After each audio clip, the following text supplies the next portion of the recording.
Pour toi, dis-moi un fait concret que l'islam est la vérité pour toi. Déjà, c'est la dernière religion qui est arrivée, donc elle s'est inspirée de toutes les religions. Et pour moi, ouais, c'est la religion parfaite parce qu'elle s'est inspirée de toutes les religions et c'est la dernière à être arrivée. Donc, quel est le fait concret pour toi, la raison qui dit que l'islam est la vérité? Je saurais pas te répondre, mais je sais pas, dans mon cœur, c'est trop pur en fait quand je rencontre mon créateur en priant, quoi. Tu sais que les faux billets de banque, ils sont arrivés après les vrais, jamais avant. Allah a envoyé la Torah et l'évangile et qu'on doit y revenir. Et dans l'évangile, il y a plusieurs versets qui disent que Jésus est le Fils de Dieu. Je peux te le prouver.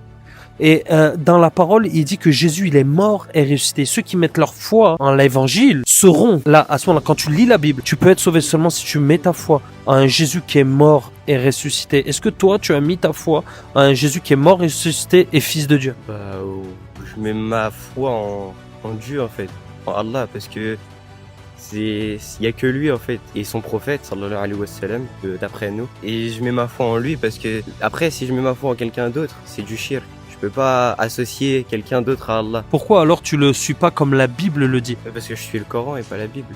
Oui, mais le Coran, il dit de revenir à la Torah et à l'évangile. Dans la Bible hébreu, il est dit que, en fait, à Jésus-Christ, il lui a été donné un trône, il a été appelé haut Dieu, et que toutes choses ont été mises sous ses pieds. Regarde. Regarde. Dit aux gens du livre, vous ne tenez sur rien tant que vous n'observez pas la Torah, l'évangile, et ce qui vous a été descendu de la part de votre Seigneur. C'est la sourate, hein. Sourate 568.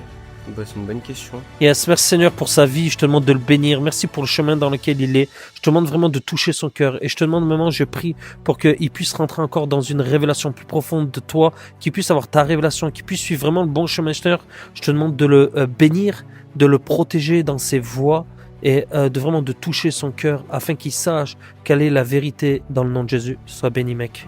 Bless you.